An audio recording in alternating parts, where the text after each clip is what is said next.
Thank you. I will take the mic. Yeah.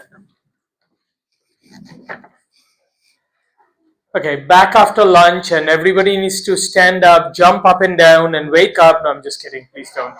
Uh, I still can't figure out what is worse, going just before lunch or going just after lunch, because I think both have problems. Anyways, so my presentation is a little bit different from what most of the other presentations we have seen over the last couple of days, and we'll see the rest of the day today and tomorrow. Most of the presentations have been very localized case studies, either with your organization or with your country, something like that. Mine is very broad and very generalized. It is about the Sustainable Development Goals, the Millennium Development Goals, and what's next. And no, we are not talking about the button that somebody might hit. We are not talking about that. We are going to seriously be positive and talk about what next is going to happen and just some of my personal opinion on what needs to happen. So, hunger at a glance. I think this is working. Yeah, it is. So, in the last around 3 decades, we have spent over $3 trillion globally for food programs. 3 trillion.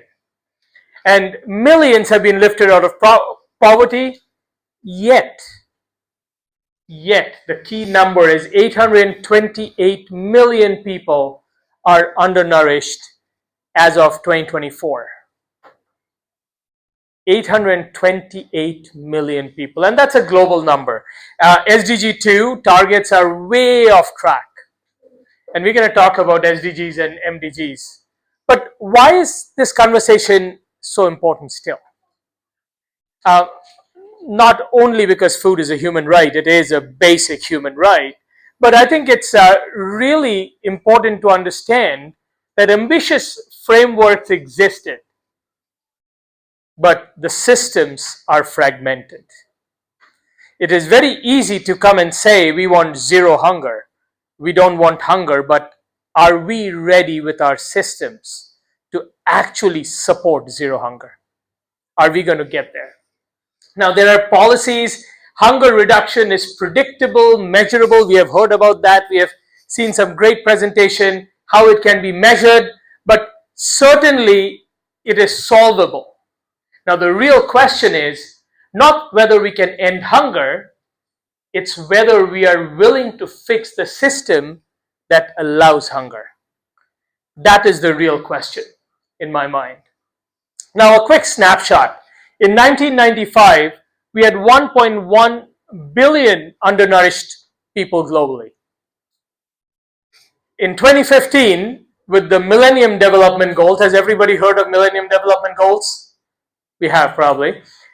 We brought it down to 795. And then, 2015, 828 million. So, it is very clear that it is not a trajectory that's going down. It went down and then it's going up again. And certainly FAO predicts in the next few years it's going to be even worse. Now, that teaches us something. That teaches us that progress is fragile without systemic resilience built into it.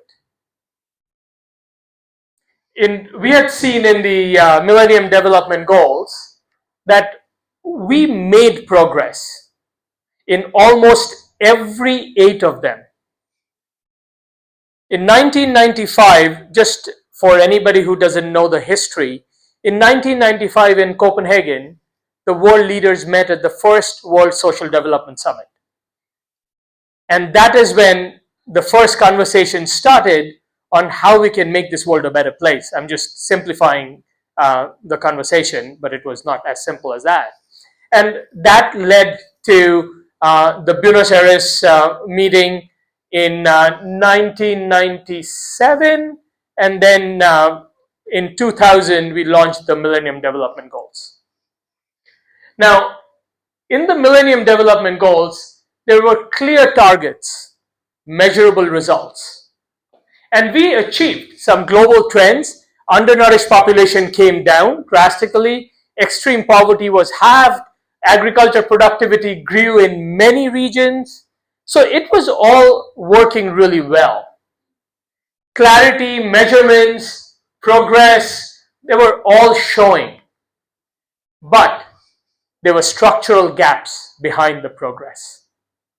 And that is something that we need to talk about very clearly.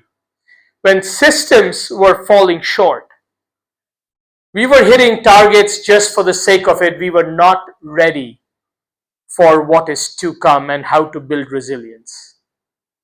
And that, I think, was a major takeaway. Clear MDG targets were there, and we achieved it to some extent. Poverty reduction translated into hunger reduction. Basic health and education expansion supported nutrition, and these are all good things that worked. What didn't was system lacked capacity to absorb shocks with the MDGs. The climate conflict risks not integrated into planning, social protection, and universal adaptiveness was not there with the MDGs. And unless and until we create sustainable systems, we're going to go up and go down, go up and go down. And that's what we saw. And then came 2015 with the Sustainable Development Goals. Now, in Sustainable Development Goals, when we were coming up with the 17 goals, we realized a little bit of the mistakes that we did with the MDGs, that we did not build in the resilience. So, when the SDGs were formed, to some extent, resiliency was built in. And that is why there are 17, and that's arguable because in many rooms when I'm speaking about it, I hear people talking about that is way too many goals. From 8 to 17, but I guess the main purpose of expanding was to build the resilience. Now, keep in mind, in 2015, these goals came into effect. If you remember 2013, the world looked a lot different than what it is right now. And I don't think at that point many could predict what world will look like in 2030. Forget about that. Today I can't predict what the world will look like tomorrow. So forget about what they look like. So though there were certain resiliency mechanism that was built into the SDGs, in my opinion, it wasn't enough. And that is why the 2030 agenda was certainly aspirational. There were some great aspirational goals that we're going to have zero hunger, not only reduce hunger, we're going to have zero hunger in any shape or form, including malnutrition.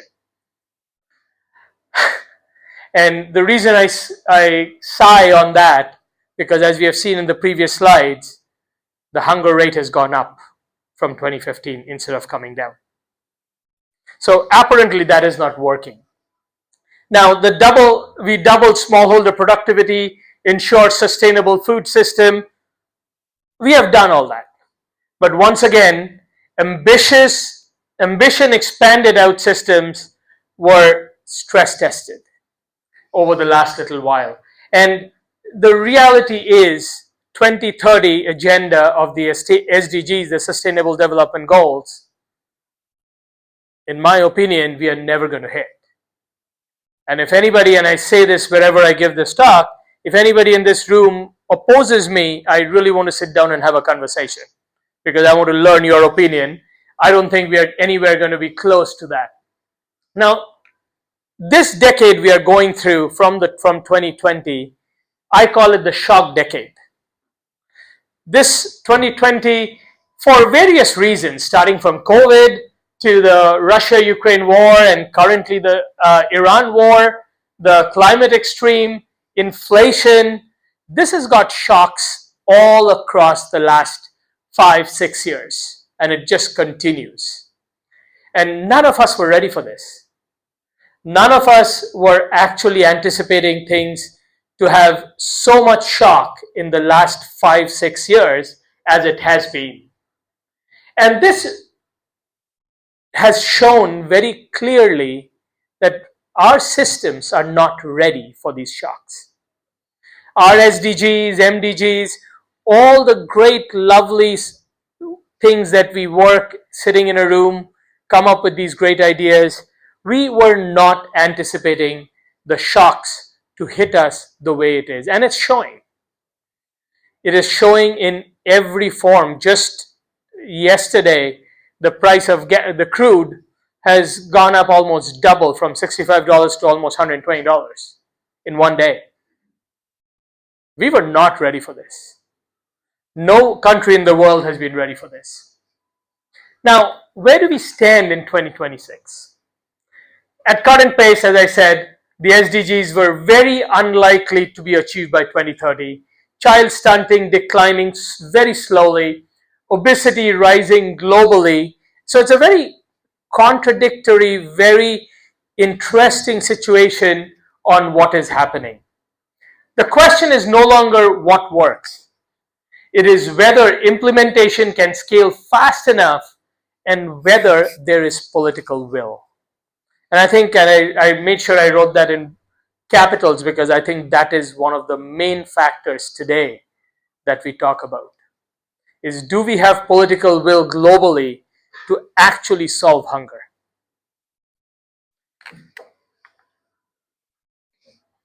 Now comes what's next.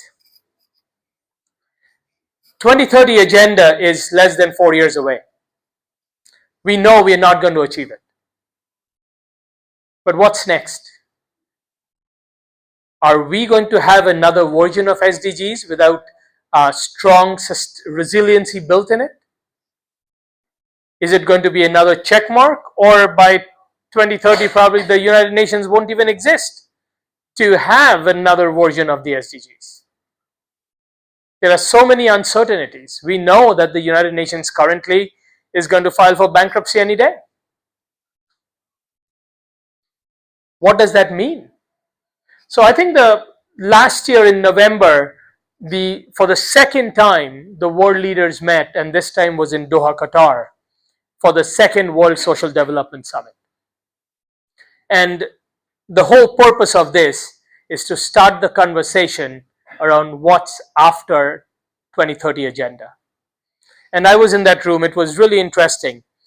We saw those who are following the poverty and the hunger files in 2024, when Brazil has had the presidency of G20. Brazil's President Lula, came up with a coalition of G20 to work specifically on poverty and hunger. In 2025 in Qatar, that 20-country coalition has grown to 60 countries.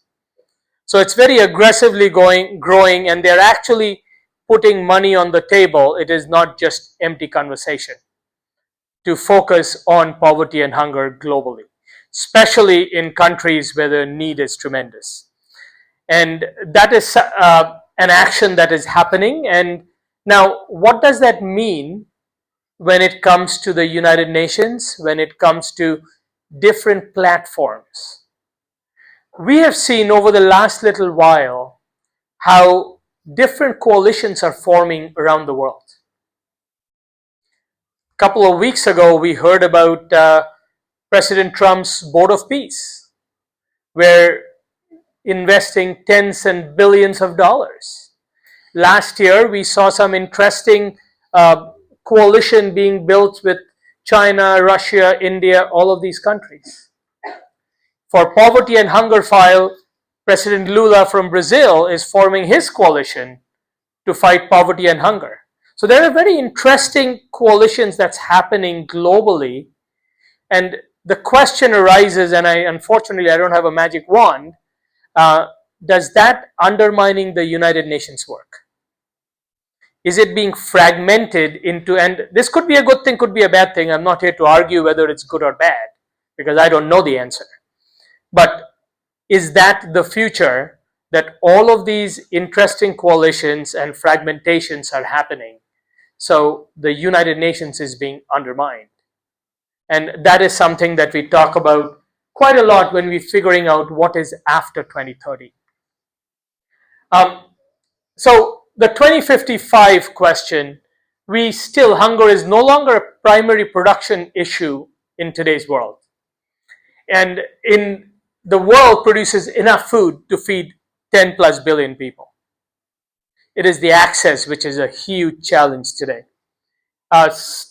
735 million still remain hungry. Climate volatility, conflict, urban food insecurity rising rapidly. I talked yesterday about how 1 in 4 Canadians today do not have adequate food to eat. Now, I have broken down into 3 pillars on what my thought process is for what is after 2030 agenda. The first pillar is universal and adaptive social protection. In this conference, we have spoken not only just yesterday, today, but this is the second time I'm in this conference, and we have talked a lot about social protection. Now, all the talk about social protection, and these are just a few examples of cash transfer, school feeding, nutrition targeted subsidies, shock responsive safety nets. These are just a few examples. There is a lot more to work on, but in my mind, this is a pillar that is very important to talk about resiliency. If we have a strong pillar 1, the whole issue about resiliency, we do not need to see that the gas prices go up double overnight in one day because there is a war happening. That resiliency, because when the gas price goes up, you think the hunger numbers are going to be better? No. The cost of food is going to go up, and that is just one example. Cost of everything is going to go up. Now, so this is one of the pillars that I talk about. My second pillar is climate smart and regenerative agriculture. And here, one of the key things that I always mention is the use of technology. And we are doing it now. Technology has been drastic in having different form of agriculture globally, regenerative, and we see that quite a lot. Food systems must adapt faster than climate change, and that is a key point to notice. Climate change is moving very fast, but can the food system keep up to that and actually beat that? And technology, once again, is a very key practice that is going to help us beat that conversation. And the third is governance and accountability. Political will must be institutionalized and not episodic. Today in 2026, if there is political will, hunger can be eradicated. Very simple. But it won't. And I'm talking from a very Canadian perspective. We have something called food banks. We know food banks are temporary bandit solutions that in Canada was from 1980s. But today, every news channel posts how the numbers are increasing. Because we don't fix the basic root cause of hunger and poverty.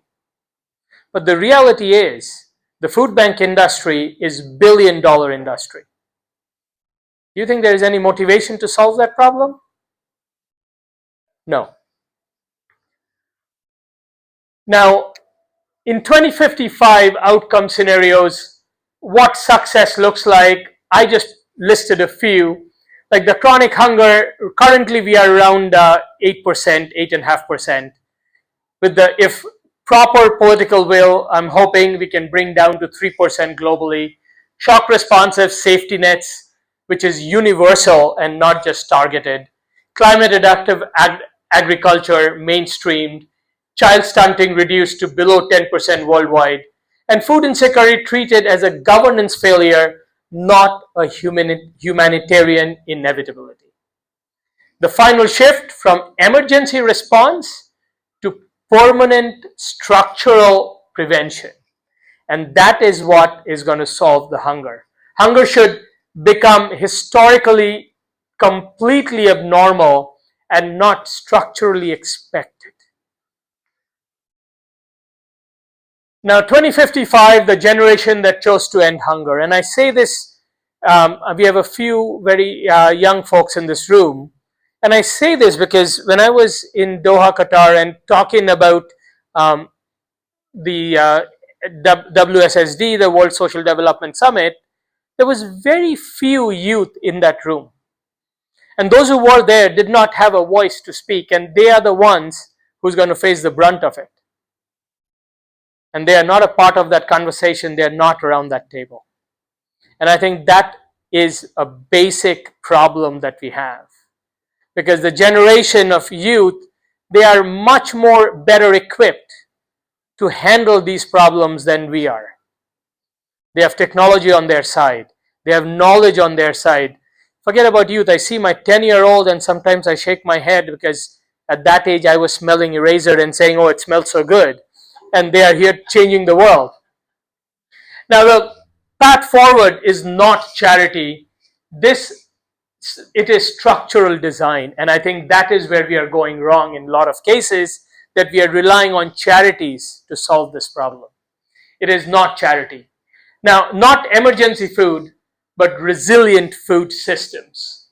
Not temporary relief, but permanent intervention. And I'm seeing some fingers out there. That means my time is almost over. So before we wrap up, a couple of quick points. Ending hunger is not a question of capacity. It is a question of coordination, governance, and sustained commitment. The pathway from 1995 to 2015 shows clear truth. Progress is possible when accountability, investment, and political will all align. And the responsibility now shifts from ambition to implementation.